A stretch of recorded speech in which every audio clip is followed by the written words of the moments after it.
د سیمې هیواد او د نړۍ تازه خبرونه هر غړي د کندوز رادیو څخه مه هېروئ.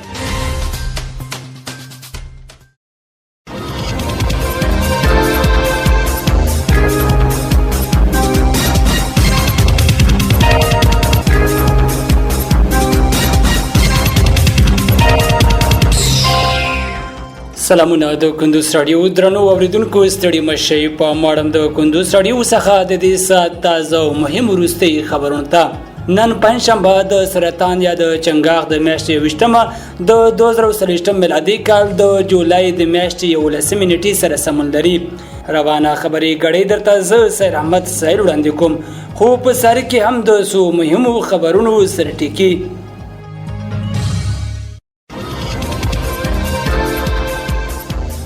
د کندهار محلي مسؤلان وایي چې دغه ولایت خاکریز ولسوالۍ کې د اوبو ژورې سطحه لویدلې ښځه له ساه ژوندۍ راایستل شوې.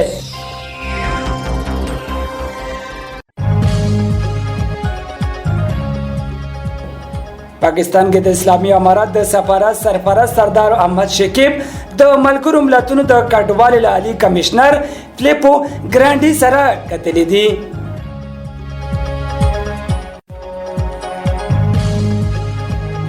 او مسکو ته د مودي سفر پوتین ورته ستر دولتي نخان ډالۍ کړي.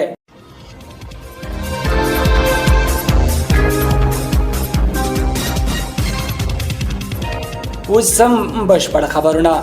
د کندهار محلي مسؤلان وایي چې دغه ولایت خاکریز ولسوالۍ کې د اوبو ژورې سطحه لویدلې ښځه له ساه ژوندۍ راایستل شوې. پیښه د سهشنبې په ورځ چنګاښ په نامه د خاکریز ولسوالۍ د لومړي حوزې د پیتاوي په سیمه کې رامنځته شوې. ویل کېږي چې دې ښځې د مرګي ناروغي درلوده او د خپل کور د اوبو سطحه لویدلې وه. خبر پاڼه کې همدا راز ویل شوي چې د دې کورنۍ سرپرست د ساه سر پټولو له کبله د امنیتي ځواکونو لخوا نیول شوی او په وینا یې ډېر ژر به یې محکمې ته وسپاري.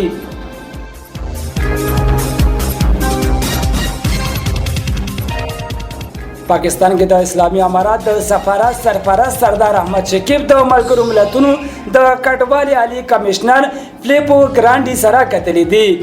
شکیب پر ایکس باندې لیکلي په دغه کتنه له ګرانډي غوښتي چې د افغان کډوالو په اړه څرګنده پالیسي نشته او له همدې امله نیول کېږي او بندوخون ته اچول کېږي. هغه له ګرانډي غوښتي چې په دې برخه کې د پاکستان حکومت له چارواکو سره باید درې اړخیز غونډه وشي. او خو ګرانډي وویل په هغه چې د کډوالو جبري ایستل سیاسي اړخ لري.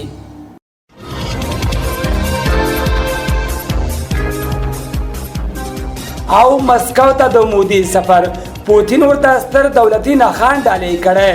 د روسي ولسمشر ولادیمیر پوتین او د هند لومړي وزیر نریندرا مودي سهشنبې مسکو کې د رسمي کتنې پر مهال د دواړو هیوادونو پر اړیکو نړیوالو مسایلو او اوکراین بحث او خبرې کړې دي او دغه راز پر دوام او پیاوړتیا ټینګار کړی دی.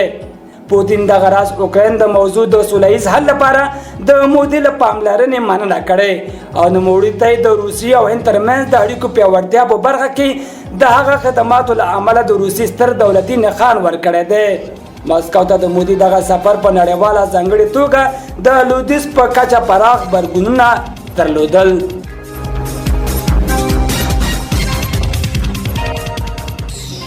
درنو اوریدونکو په خبري غړي کې راټول شي مطالب هم دومره ول تر بلې خبري غړي لوی عمل شه.